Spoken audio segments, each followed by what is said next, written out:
स्वागत है आपका स्कूल स्टडी पॉइंट पे। मैं अरुण विजय आप सबका स्वागत करता हूं। तो आज के हम चैप्टर में करेंगे भारत के संविधान की अनुसूचियां।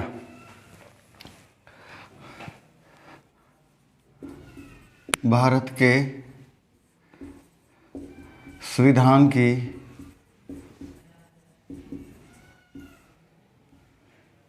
अनुसूचियां।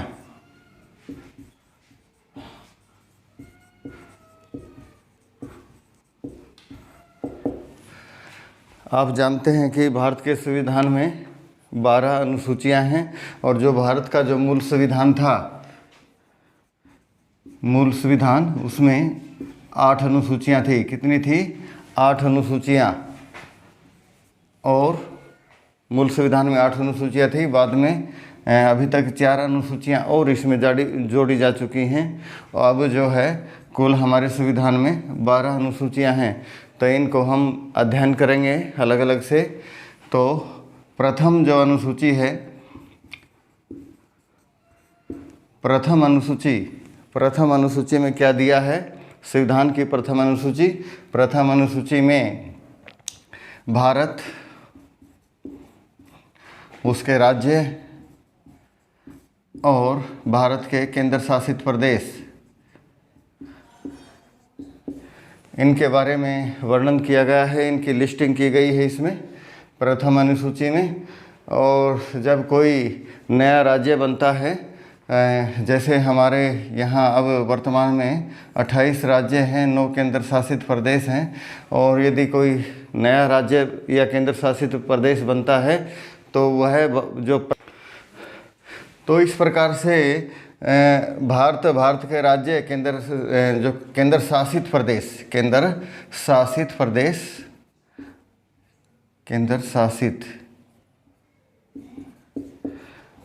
प्रदेश यदि इनमें बदलाव आता है, यदि कम ज़्यादा ये होते हैं, राज्य की संख्या ज़्यादा होती है, केंद्र शासित प्रदेश की कम होती है, जो भी है, तो संविधान की जो प्रथम अनुसूची है उसमें चेंज आता है, उसमें बदलाव आता है।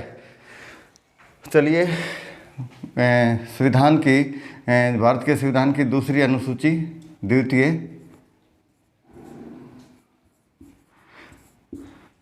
तो दूसरी जो भारत की अनुसूची है तो उसमें वेतन एवं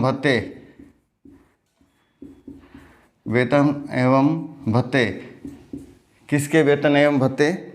यहाँ पर जो संवैधानिक पद हैं, भारत के संविधान में जो संवैधानिक पद दिए गए हैं, उनके वेतन एवं भत्ते, उनका वर्णन किया गया है।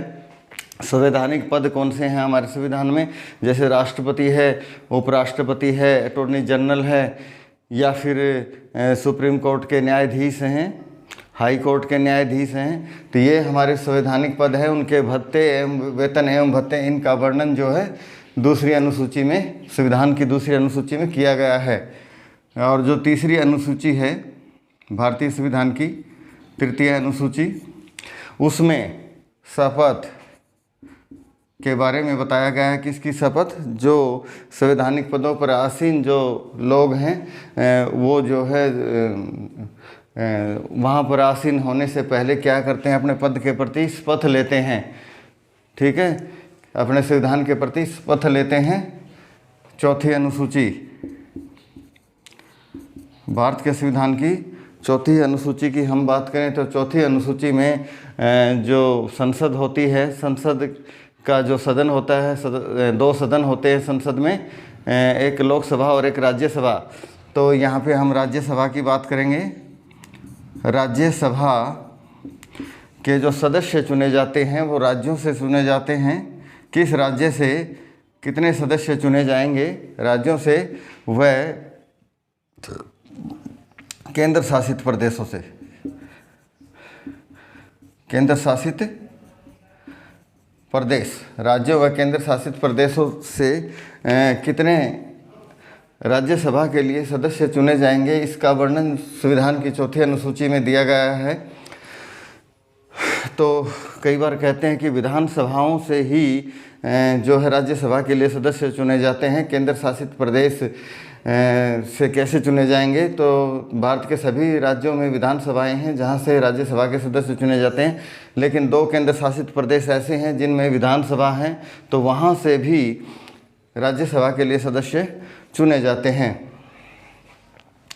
5वीं अनुसूची, संविधान की हम 5वीं अनुसूची की बात करें। 5वीं अनुसूची में क्या दे रखा है? अनुसूचित जाति, अनुसूचित जाति एवं जनजाति के प्रशासन का वर्णन कर रखा है। अनुसूचित जाति एवं जनजाति के जो कार्य जो प्रशासन है उसके बारे में वर्णन कर रखा है। और भारत के जो 6ठी संविधान की अनुसूची है, छठी अनुसूची में क्या दे रखा है?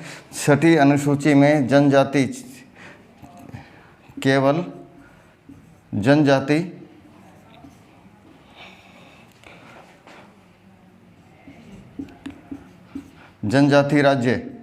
जनजाति राज्यों के प्रशासन का वर्णन।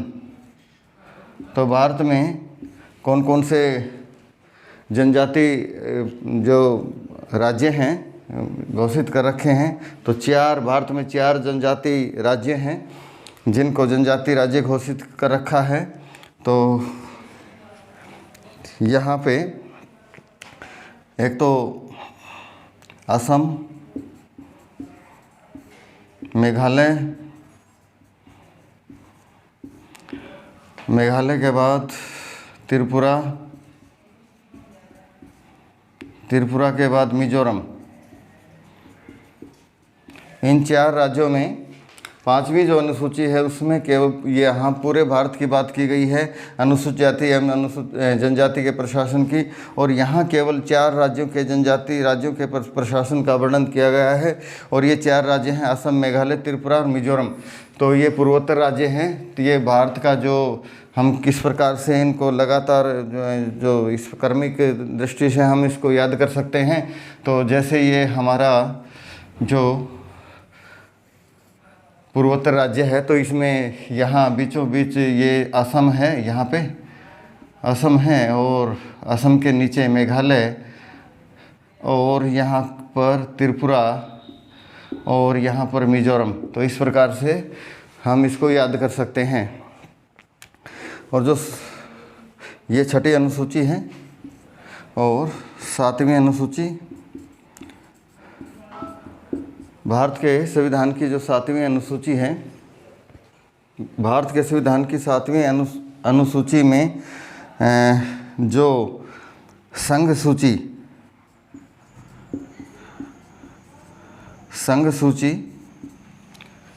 राज्य सूची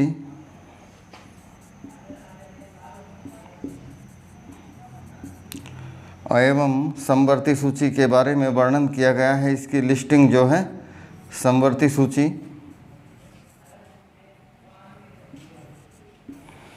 इसका वर्णन किया गया है 7वीं अनुसूची में। तो जो संघ सूची है उसमें कितने विषय हैं? ये अलग अलग सूचियां हैं जिनके ऊपर संघ सूची है उनके ऊपर केंद्र कानून बना सकता है। राज्य सूची के जो विषय हैं उनके ऊपर राज्य कानून बनाएगा। समवर्ती जो सूची होती है, समवर्ती सूची के ऊपर केंद्र व राज्य दोनों कानून बना सकते हैं। और यदि दोनों के बीच टकराव की स्थिति होती है तो वरीयता जो केंद्र वरीयता किसको दी जाती है? केंद्र को दी जाती है। संघ सूची है, संघ सूची में 97 विषय थे, अब जो बढ़ करके 100 विषय हो गए हैं। और राज्य सूची में 66 विषय थे और 66 विषय से 61 विषय रह गए हैं, 61 विषय। और जो समवर्ती सूची है उसमें बढ़ गए हैं विषय 47 से जो है बढ़ करके 52 हो गए हैं, 52। तो 7वीं अनुसूची में संघ सूची में कौन कौन से ये विषय हैं? 100 कौन कौन से जिनके ऊपर केंद्र कानून बना सकता है। राज्य सूची में कौन कौन से विषय हैं? 61। और समवर्ती सूची में इनकी जो लिस्टिंग है बहुत ही लंबी है, तो इसमें 7वीं अनुसूची में दी गई है। अब हम बात करते हैं 8वीं अनुसूची की, संविधान के 8वीं अनुसूची कौन सी है? तो भारत के 8वीं जो अनुसूची है तो उसमें भाषा के बारे में दे रखा है। भाषा, तो हमारा जो मूल संविधान बना था तो उसमें 14 भाषाएं दी गई थी, लेकिन बाद में जो बढ़ करके जो है 22 अब जो है हमारी इसमें 7वीं अनुसूची में कुल कितनी भाषाएं दे रखी हैं, मान्यता दे रखी है भारत में 22 भाषाओं को। तो ये हमारी प्रथम से लेकर के 8वीं सूची जो मूल संविधान में थी दे रखी हैं, उनके बारे में हमने आपको बताया। अब हम जो 4 अनुसूचियां हैं जो मूल संविधान यानी कि संविधान लागू होने के बाद जो है जोड़ी गई हैं, तो उनको मैं यहाँ पर इसको साफ कर देता हूँ।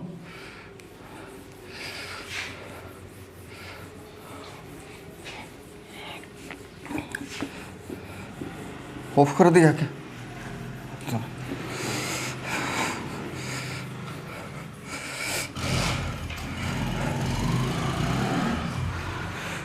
हमारे संविधान में जो 4 अनुसूचियां जो बाद में जोड़ी गई है, तो हम सबसे पहले 9वीं अनुसूची की बात करें। 9वीं अनुसूची की हम बात करें तो 9वीं अनुसूची को जोड़ने के लिए जो संविधान संशोधन किया गया था, वो संविधान संशोधन 1951 में किया गया।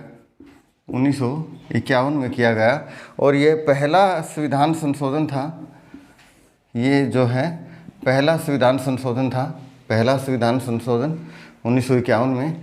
और इसमें जो विषय था जो जोड़ा गया वो था भूमि सुधार।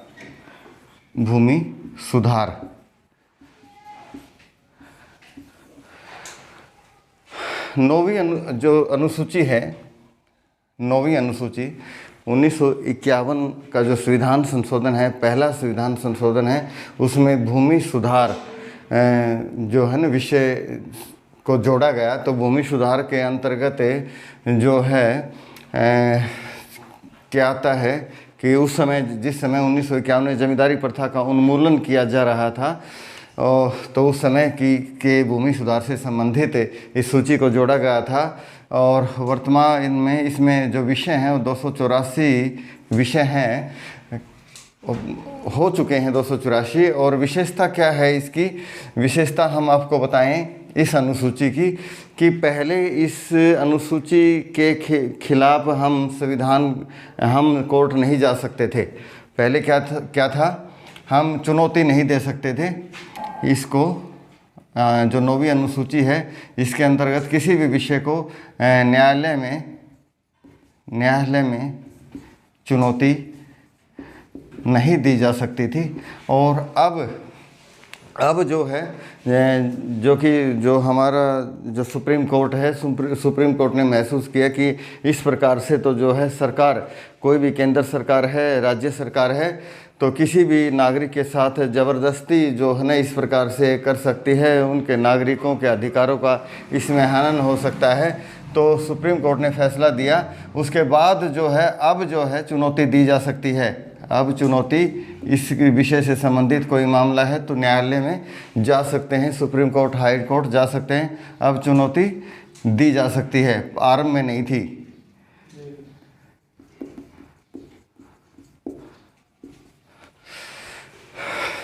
चलिए संविधान की जो 10वीं अनुसूची है, तो 10वीं अनुसूची ये जो संविधान संशोधन था, 52वां संविधान संशोधन था ये।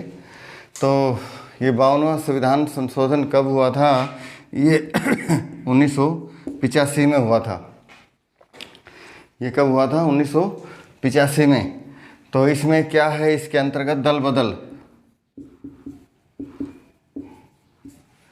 बदल जो क्या था कि कोई भी नेता, चाहे वो सांसद है चाहे एमएलए है, एक दल से चुनाव जीतता था तो दूसरे दल में जा मिलता था, तीसरे दल में जा मिलता था। लेकिन 1985 में एक कानून बनाया, एक अनुसूची को संविधान में जोड़ा गया, 52वां संविधान संशोधन था ये, कि अब इसके बाद आप दल बदल नहीं कर सकते। यदि आप दल बदल करेंगे तो जो है आपका जो पद है वो शून्य माना जाएगा, रिक्त माना जाएगा, आपको जो है सदस्यता आपकी रद्द हो जाएगी। तो चलिए आगे हम बात करते हैं जो संविधान की जो 11वीं अनुसूची है। जो 11वीं अनुसूची है वो संविधान संशोधन 1992 और 93 में हुआ। तो कई जगह ये 73वां संविधान संशोधन था, तो कई जगह 1992 में लिखा है, कई जगह 1993, क्योंकि 1992 में ये पास हुआ और लागू जो है ये संविधान संशोधन 1993 में हुआ। इसके अंतर्गत जो पंचायत हैं, पंचायतों को 29 जो है कार्य क्षेत्र से संबंधित 29 कार्य सौंपे गए। कितने? 29 कार्य सौंपे गए। कौन से कार्य सौंपे गए? जैसे कृषि से संबंधित पशुपालन, गलियों का निर्माण,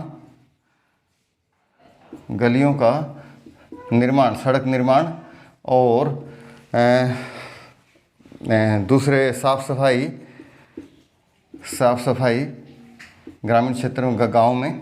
तो ये इस प्रकार के 29 कार्य संविधान की अनुसूची 11 के तहत 73वें संविधान संशोधन में जो 92-93 में हुआ तो ये सौंपे गए।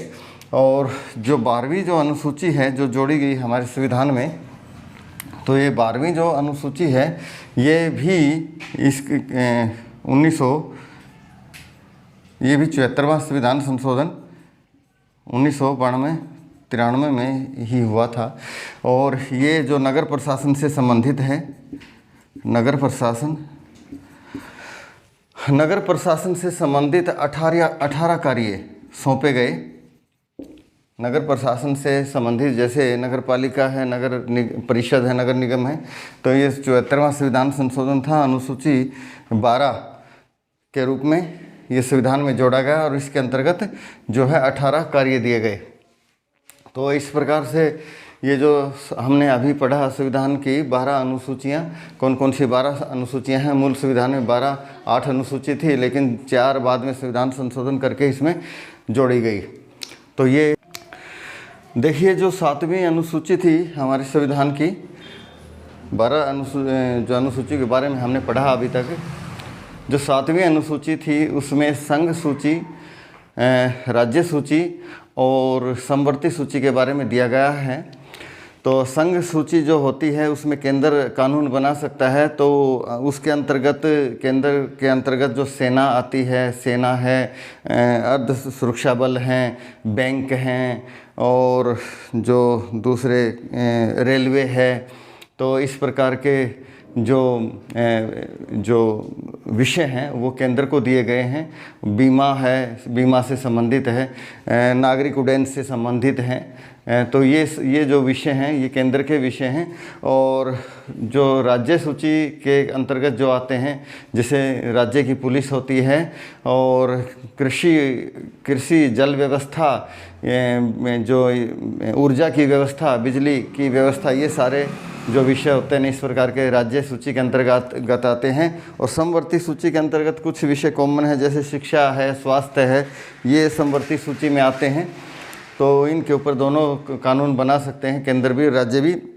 और यदि कोई इन तीनों सूचियों में कोई विषय नहीं आया, कोई विषय रह गया है, तो वो जो बचे हुए जो अवशिष्ट जो विषय हैं उनके ऊपर जो है कानून बनाने का जो अधिकार वो केंद्र को है।